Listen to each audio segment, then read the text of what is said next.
마르틴 하이데거는 숲길이라고 하는 책에 6개의 글을 실었습니다. 그 중에 무엇을 위한 시인인가, 필더린이라고 하는 시인에 관하여 이야기를 하면서 유명한 말을 했습니다. 언어는 존재의 집이다. 우리가 굉장히 익히 알고 있는 그 유명한 이 이야기가 이 무엇을 위한 시인인가 여기에 이렇게 등장하는 그러한 문장입니다. 언어는 구획된 성역, 다시 말해 존재의 집이다.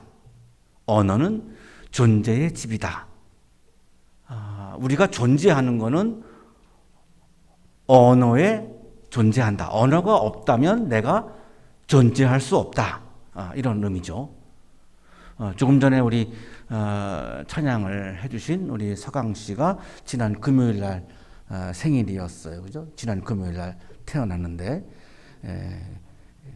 지난 금요일 맞습니다.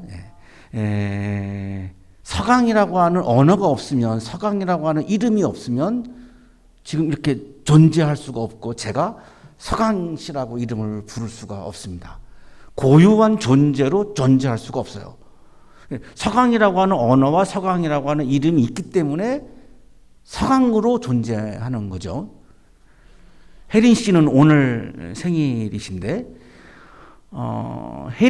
황혜린이라고 하는 언어, 이름이 있기 때문에 존재하는 거죠. 언어는 존재의 집이다라고 하는 하이데거의 이야기가 그런 의미입니다. 언어는 존재의 집이기에 우리는 언제나 이 집을 통과함으로써 존재자에 이르게 된다. 언어가 없이는 우리가 존재자로 존재할 수 없다는 거죠. 우리가 샘으로 가거나 숲속을 지나갈 때 우리는 이미 샘이라는 낱말을 통과하고 숲이라는 낱말을 통과한다. 샘을 지나갈 때 우리는 샘이라고 하는 언어를 떠올리죠. 그래서 샘을 지나가지, 샘이라고 하는 언어가 없다면, 이름이 없다면 우리는 샘을 지나갈 수가 없는 거죠. 이 모든 것들은 저마다 자신들의 방식에 따라 언어의 구역 안에 존재하는 것이다. 언어라고 하는 곳에 나는 존재하는 거죠. 모든 존재는 언어에 의해서 존재합니다. 언어가 없이는 어떠한 사물도 존재할 수 없다라고 하는 것을 하이데거는 지금 강조하고 있습니다. 언어로의 도상에서라고 하는 책에서 슈테판 게오르게의 이 말이라고 하는 시의 마지막 이 시를 하이데거가 인용을 했습니다. 말이 부서진 곳에서는 어떤 사물도 존재하지 않으리라. 슈테판 게오르게라고 하는 시인도 하이데거와 같은 입장입니다.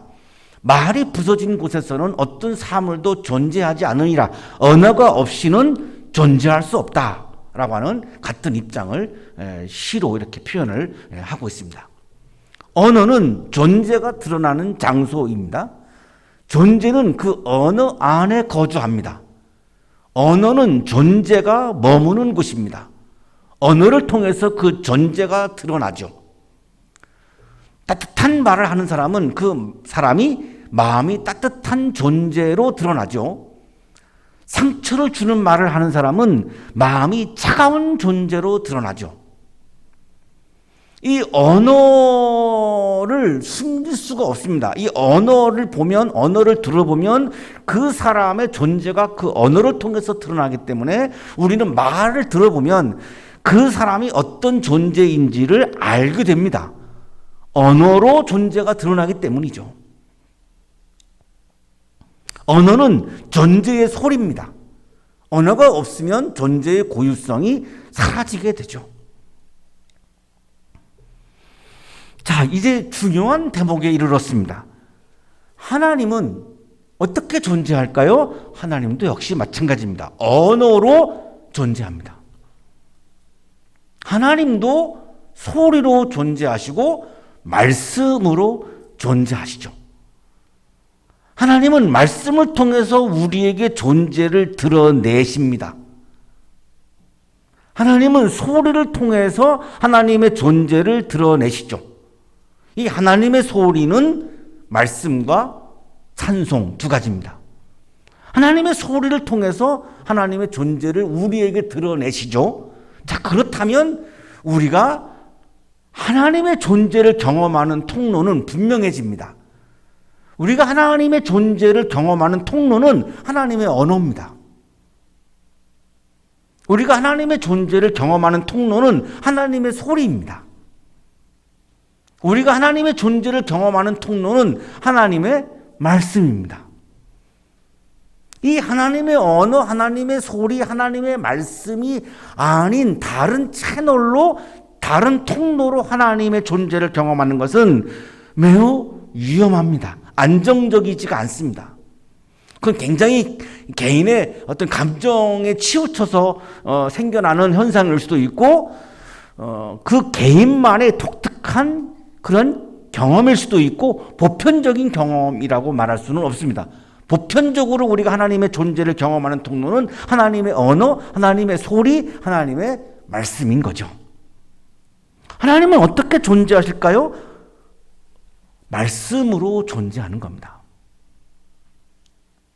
오늘의 성서 일과는 예수 그리스도는 말씀으로 존재한다라고 하는 것을 분명히 강조하고 있는 그런 말씀입니다. 하이데거의 이야기와 아주 같은 말씀이죠. 오늘의 성서 일과가 요한 1서인데요. 요한 1서는 사도 요한이 85년에서 95년에 기록했다라고 그렇게 추정을 합니다. 한 의신 교수의 설명입니다. 요한의 이름을 지닌 5문서를 요한의 저작으로 보는 것이 일반 학자들의 견해이다. 요한의 이름을 지닌 5문서는 요한복음, 요한계시록, 요한 1서, 요한 2서, 요한 3서, 이렇게 5가지 성서인데요. 이 모두가 다 사도 요한의 저작으로 그렇게 보는 것이 일반적인 견해입니다. 요한 서신은 복음서나 요한계시록 이후인 85년, 95년인 그의 만년에 쓰여졌다고 보는 것이 타당할 것이다. 12제자 중에 대부분이 순교를 많이 했습니다. 그래서 굉장히 젊은 나이에 많이 세상을 떠났습니다. 순교했으니까요. 근데 요한은 순교를 하지 않았습니다. 굉장히 오래 살았습니다. 오래 살아서 로마 황제에 의해서 반모섬에 유배되기도 했고요. 거기 유배된 상황에서 요한계시록을 썼고, 요한계시록을 쓴 다음에 오늘 성서일과인 요한 1서를 썼으니까요. 굉장히 나이가 많이 든 인생을 완전히 통달한 상황에서 기록을 한 것이 바로 오늘 우리 성서일과인 요한 1서입니다. 요한 1서를 함께 읽고 함께 묵상한 그룹을 요한 공동체라고 부릅니다. 오늘날로 말하면 교회라고 이해하셔도 괜찮습니다. 그 당시에는 요한 공동체라고 이렇게 불렀는데요. 이 요한 공동체에 2가지 위협이 있었습니다. 첫째는 외부의 위협인데 로마의 박해입니다. 이때 로마 황제는 81년부터 96년까지 재임했던 제11대 황제 도미티아누스입니다. 우리가 잘 알고 있는 네로 황제가 기독교를 굉장히 핍박했죠. 그리고 나서는 좀 소강 상태에 들어갔다가 다시 기독교를 핍박한 황제가 바로 이 11대 황제 도미티아누스라고 하는 황제입니다. 자신을 신으로 숭배하라고 강요합니다. 그러니까 기독교인들은 그걸 우상 숭배라고 하면서 반발합니다. 그러니까 기독교에 대해서 핍박을 이제 탄압을 시작을 했는데요. 이 자신의 황제의 사촌인 플라비우스 클레멘스가 기독교인이었습니다. 도미티아누스의 사촌입니다. 그런데 기독교인이라고 처형을 합니다. 정말 무섭죠? 그리고 황제의 자기 자신의 조카딸인 도미틸라가 이 부부인데, 이 도미틸라도 기독교인이라고 하는 이유로 이 두 부부를 그냥 한꺼번에 다 처형을 해버립니다. 그게 신호탄이었죠. 그 이후로 수많은 기독교인들을 처형을 하기 시작합니다. 아주 악독하기로 소문난 그런 황제죠, 도미티아누스. 그러니까 요한 공동체는 로마 황제로부터 탄압을 받고 박해를 받으니까 요한 공동체의 존재가 위협을 받을 수밖에 없는 그런 상황입니다. 두 번째는 내부의 위협인데 이단 사상입니다. 요한 공동체에는 2부류의 신자가 있었는데, 첫째는 기독교인인데 아직도 유대교의 율법을 중요하게 여기는 유대인 그리스도인입니다. 디아스포라 했죠. 그러니까 이제 전 세계로 퍼져 나갔는데 이 지역에도, 로마 지역에도 유대인들이 이제 건너와서 살게 됐으니까요. 그 유대교를 믿던 그 유대인들 중에서 예수를 영접하고 기독교인이 된 사람들이 요한 공동체의 교인으로 있는 거죠. 이게 유대인 그리스도인입니다. 자, 그런데 이들은 태어날 때부터 율법의 교육을 받았고 태어나자마자 손목에다가 율법의 말씀을 두르고 그걸 암송하고 이렇게 자라왔기 때문에 율법의 중요성이 몸에 배어있기 때문에 이게 하루아침에 없어질 수가 없죠. 그리고 유대인들은 메시아가 아직도 오지 않았다라고 신앙하고 있기 때문에 예수를 인정을 하고 받아들였지만 아직도 마음 한켠에는 예수가 메시아가 아니야 라고 하는 생각이 있는 겁니다. 그러니까 예수의 신성을 부정하는 거죠. 이 그룹이 발전한 것이 에비온파인데 이 에비온파 사람들은 예수님을 하나님의 아들로 받아들이지 않고 요셉과 마리아의 아들로 간주했습니다. 이 에비온파 사람들입니다. 예수님의 인성은 인정하지만 예수님의 신성은 부정했던 거죠. 이런 사람들이 지금 요한 공동체 안에 있는 거죠. 두 번째는 지식을 중요하게 여기는 헬라인 그리스도인입니다. 이 복음이 바울에 의해서 헬라 지역으로 넘어갔죠. 그리스 지역으로 넘어갔죠. 그러니까 거기서 이 헬라 문화권에서 헬레니즘 문화권에서 자라났던 사람들이 요한 공동체에 들어온 거죠. 예수를 영접하고 이들이 바로 이방인 그리스도인 헬라인 그리스도인인데 이들은 굉장히 헬라 철학의 상황에서 자라나온 사람들입니다. 몸에 배어있죠. 헬라 철학이. 이 헬라 철학의 대표적인 게 이원론입니다. 그래서 이들은 예수님의 인성을 받아들이지 못합니다. 이 그룹이 발전한 것이 이제 영지주의인데요.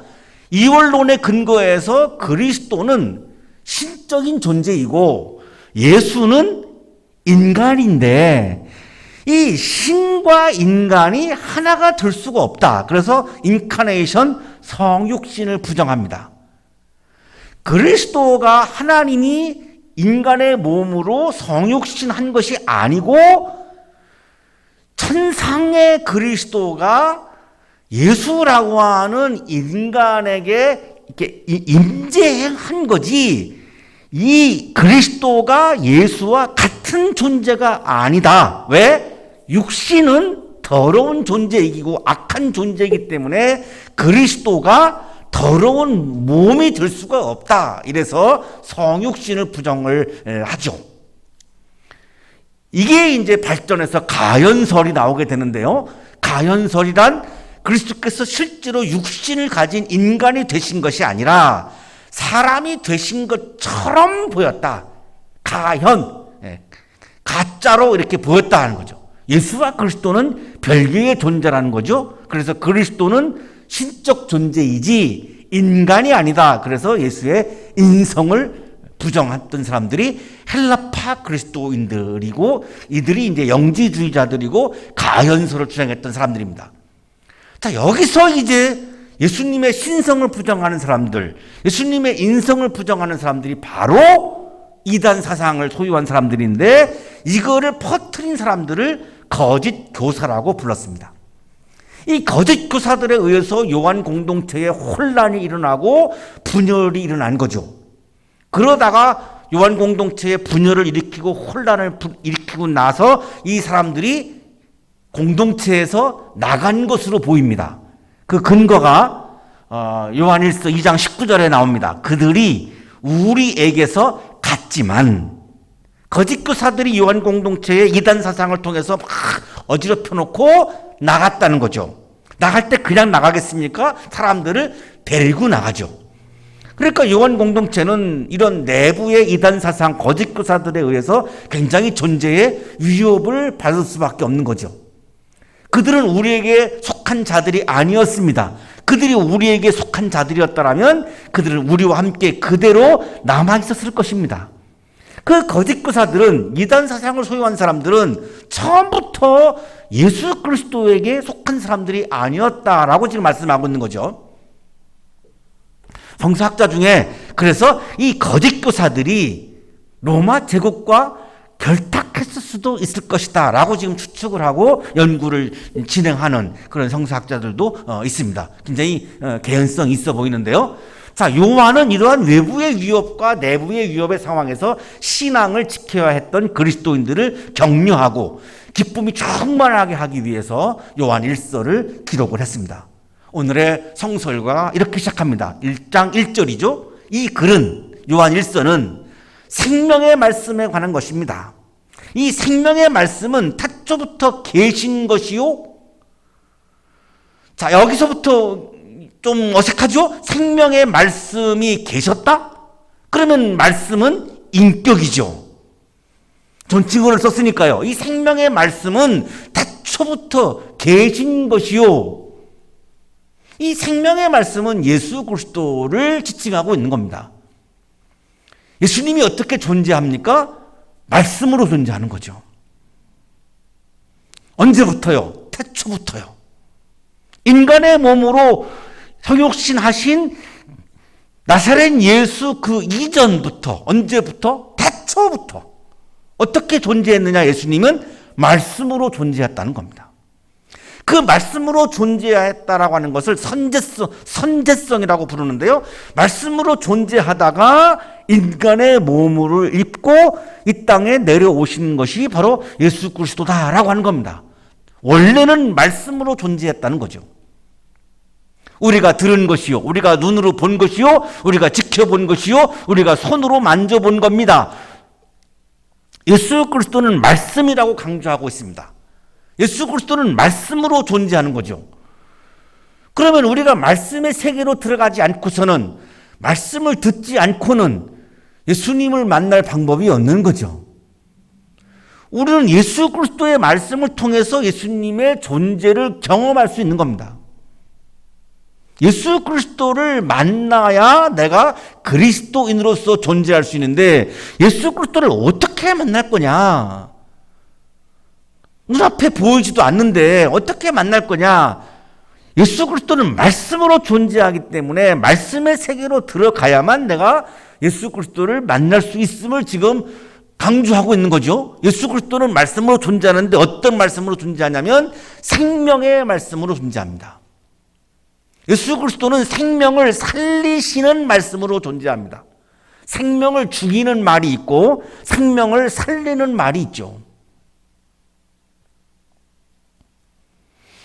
우리가 일상에서 언어를 사용할 때 상대방을 굉장히 기를 막 살리는 말이 있고, 그리고 상대방의 기를 굉장히 죽이는 말이 있죠.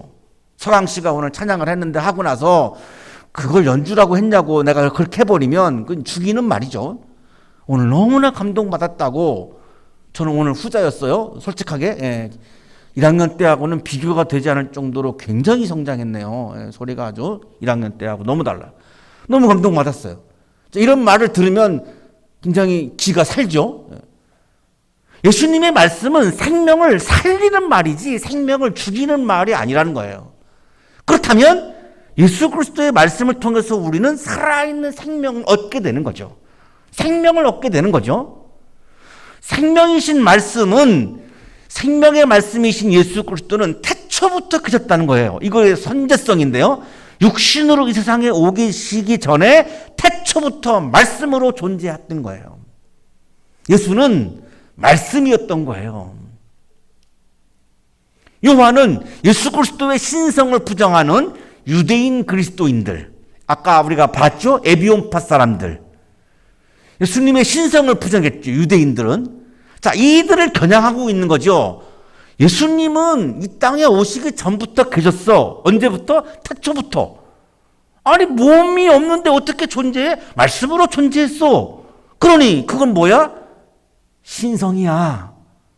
그건 인성이 아니라, 사람의 모습이 아니라 그 신의 모습이야. 신성이야. 이 예수 그리스도의 신성, 예수 그리스도의 선제성을, 예수님의 신성을 부정하는 유대인 그리스도인들에게 지금 말씀하고 강조하고 있는 거죠. 우리가 들은 것이요, 우리가 눈으로 본 것이요. 말씀을 어떻게 봅니까? 듣는 것까지는 가능한데 우리가 지켜본 것이요 우리가 손으로 만져본 겁니다. 말씀을 어떻게 우리가 만져봅니까? 신을 우리가 어떻게 만집니까? 신을 우리가 어떻게 봅니까? 사람의 몸으로 이 세상에 오셨기 때문에 말씀으로 존재할 때는 우리가 들을 수는 있지만 볼 수도 없고 만질 수도 없었으나 사람의 몸으로 이 세상에 오신 이게 바로 성육신 인카네이션이라고 부르는데요. 성육신 하신 이후에는 우리가 예수 그리스도의 소리 말씀을 듣고 보고 만질 수 있게 됐죠. 자, 그런데 승천하신 이후에는 지금 오늘날 우리는 예수님의 육신을 볼 수 없습니다. 다시 옛날처럼 말씀을 들음으로만 만날 수 있게 된 거죠. 그런데 예수님 살아계실 때에 당시의 사람들은 예수님을 볼 수 있었고 예수님을 만질 수 있었죠. 예수님이 많은 사람들에게 몸을 만져서 병을 고쳐주셨으니까요. 예수님의 몸을 직접 보았고 직접 만졌던 겁니다. 어떻게 가능합니까? 신이신데 인간의 몸으로 성육신, 인카네이션 하셨기 때문에 가능한 거죠. 자, 이거는 헬라인 그리스도인들이 예수 그리스도의 인성을 부정하니까, 이원론에 의해서 부정하니까 지금 요한은 헬라인 그리스도를 향해서 예수 그리스도의 인성을 강조하는 거죠. 몸으로 오셨다고, 인카네이션 하셨다고, 성육신 하셨다고. 이 생명이 나타나셨습니다. 보이지 않던 생명이 보이는 생명으로 나타나셨습니다. 어디에? 우리가 살고 있는 이 땅에. 어떻게? 성육신 하셔서, 인카네이션 하셔서. 말씀으로 선지하신 예수 그리스도께서 사람의 몸으로 이 세상에 나타나셨다라고 하는 거죠. 그래서 칼바르트라고 하는 신학자는 예수 그리스도를 계시된 말씀이라고 표현했던 겁니다. 계시, 드러냈다, 나타냈다라고 하는 거죠. 무엇을? 말씀을.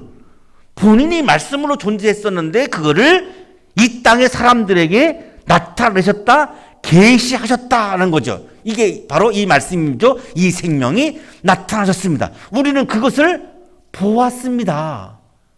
태초부터 계셨던 말씀을 우리는 볼 수가 없지요. 그런데 이제는 성육신 하셨기 때문에, 나타나셨기 때문에, 계시되셨기 때문에 볼 수 있게 된 거죠. 그래서 우리는 이 영원한 생명을 여러분에게 증언하고 선포합니다. 이 영원한 생명은 아버지와 함께 계셨는데 우리에게 나타나셨습니다. 예수님을 지금 영원한 생명이라고 표현하죠. 이 영원한 생명이 누구와?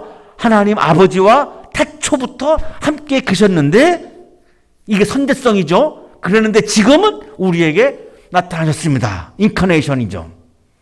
자, 요한은 예수 그리스도를 영원한 생명이라고 표현하고 있습니다.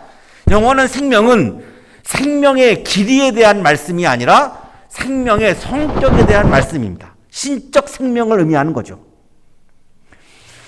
자꾸만 우리가 영생이라고 하는 거를, 영원한 생명이라고 하는 거를 생명의 길이로 이해하게 되는데요.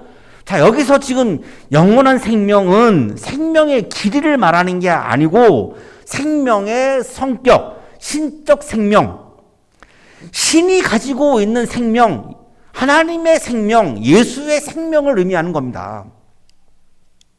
한희심 교수의 주석입니다. 영원한 생명은 시간의 개념에서의 길이가 아니라 생명의 신적 성격을 강조하는 것이다. 영원한 생명은 말씀으로 태초부터 계셨던 그 신적 생명인 거죠. 그 신적 생명이 우리에게 나타났습니다. 성육신했습니다. 인카네이션 하셨습니다. 신적 생명은 신성을 강조하는 것이고 인카네이션은 인성을 강조하는 거죠. 그 이유는 신성을 부정하던 유대인들, 인성을 부정하던 헬라인들에게 지금 메시지를 던지고 있는 거죠. 영원한 생명이신 예수 그리스도께서 아버지와 함께 계셨습니다. 선제성이죠. 신성입니다. 영원한 생명이신 예수 그리스도께서 우리에게 나타나셨습니다. 성육신이죠. 인성입니다. 서영석 교수의 주석입니다. 태초부터 있는 생명의 말씀은 로고스의 선제를 의미한다. 그러나 이 생명이 나타났다는 언급은 로고스의 성육신을 의미한다. 도미티아누스 황제가 지배하던 세상은 말 그대로 죽음과 같았다. 죽음의 한가운데에 생명이 나타났다. 요한일서 1장 2절에 생명이 나타났다라고 하는 말씀이 그 당시 교인들에게 왜 이게 감동이냐면 도미티아누스에 의해서 많은 기독교인들이 순교하고 죽어가고 있었기 때문에 태초부터 선제하셨던 그 예수의 생명이, 영원한 생명이, 신적 생명이 오늘날 인카네이션 하셔서 우리 앞에 나타났습니다 라고 하는 이 말씀은 그들에게 엄청난 기쁨이고 엄청난 위로였던 거죠. 우리가 보고 들은 바를 여러분에게도 선포합니다. 우리는 여러분도 우리와 서로 사귐을 가지기를 바라는 것입니다. 왜 선제하시는 태초부터 말씀으로 계셨던 예수 그리스도가 왜 사람의 몸을 입고 이 땅에 인카네이션, 성육신 하셨느냐? 그 목적이 뭐냐? 사귐이라고 말합니다. 그렇게 하지 아니하면 이 땅에 살고 있는 우리와 사귐을 할 수 없다는 거죠. 영원한 생명이신 예수 그리스도께서, 신적 생명이신 예수 그리스도께서 우리에게 나타나신 목적은 사귐을 위한 겁니다. 코이노니아를 위한 겁니다. 예수 그리스도께서 목적하신 사귐은 오늘 3절에 우리의 사귐이라고 표현하고 있죠. 우리의 사귐입니다. 자, 그 당시 요한 공동체에서 유대인 그리스도인들이 주도권을 잡고 중심이 되어버리면 우리의 사귐이 깨집니다. 왜냐하면 헬라인 그리스도인들이 소외당하니까요. 자, 반대로 요한 공동체에서 헬라인 그리스도인이 중심이 되면 우리의 사귐이 깨집니다. 왜냐하면 헬라인 그리스도인들이 중심이 되면 당연히 유대인 그리스도인들은 소외당할 수밖에 없으니까요. 자, 오늘날도 마찬가지입니다. 교회란 남성이 중심이 되면 안 됩니다. 그러면 여성이 소외되죠. 여성이 중심이 되어서도 안 됩니다. 그러면 남성이 소외되죠. 자, 교회란 나이가 많은 분들이 중심이 되면 안 됩니다. 그럼 젊은 사람들이 소외되죠. 젊은 사람들이 중심이 되어서도 안 됩니다. 그러면 연로하신 분들이 소외됩니다. 진보적인 사람들이 중심이 되면 안 됩니다. 그러면 보수적인 분들이 소외당하죠.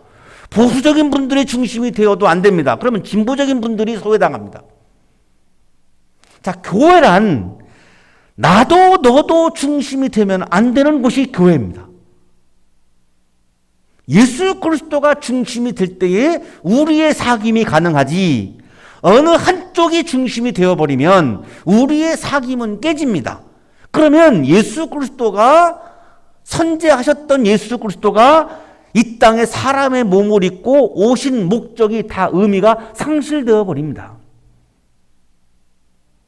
오늘날 어떤 교회들은 분열을 하죠, 싸우죠, 분쟁을 하죠. 그 분열과 분쟁의 이유를 들어가 보면 대부분 공통적인 것은 뭐냐면 누가 이 교회의 주도권을 갖고 누가 이 교회의 중심이 되느냐의 문제입니다. 어처구니가 없는 겁니다. 교회는 누구도 중심이 되어서는 안 되는 겁니다. 예수 그리스도만 중심이 되어야 하는 겁니다. 그게 교회의 본질입니다. 그래야만 누구나 여기에 와서 똑같이 우리의 사귐을, 예수님을 중심으로 우리의 사귐을 할 수 있는 거죠. 코이노니아를 할 수 있는 거죠. 내가 중심이 되는 순간 나는 예수 그리스도가 중심이 되는 것을 막는 사람이 됩니다. 예수님 입장에서 볼 때는 역적입니다.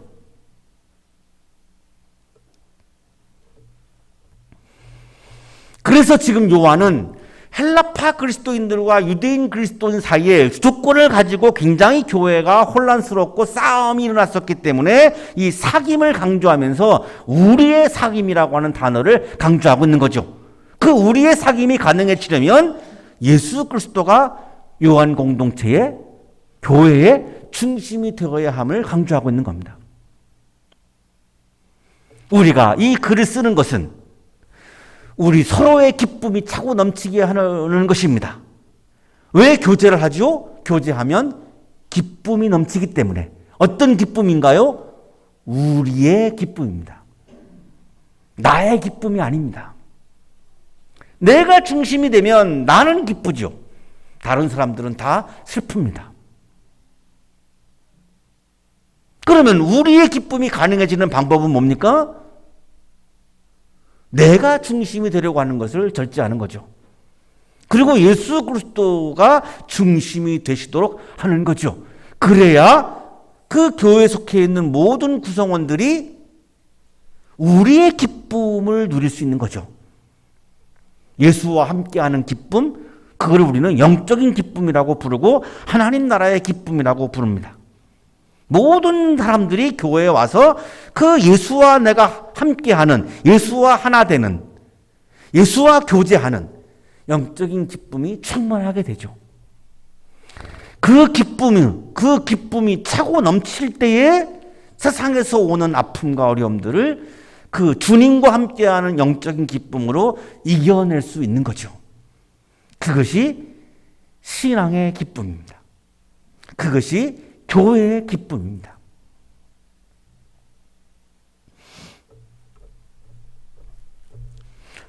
부활절 둘째 주일입니다. 주님이 다시 살아나셔서 우리를 기쁘게 하시려고 우리가 살고 있는 이곳에 성육신, 인카네이션 나타나셨습니다. 나와 우리와 교제하시려고, 우리를 기쁘게 하시려고 부활하셔서 우리를 찾아오시는 그 주님을 내 삶의 중심으로, 공동체의 중심으로 모셔서 주님과 함께하는 기쁨이 충만하여서 그 기쁨으로 세상의 아픔을 이겨낼 수 있는 여러분의 삶이 되시기를 주님의 이름으로 축복합니다. 거룩하신 주님,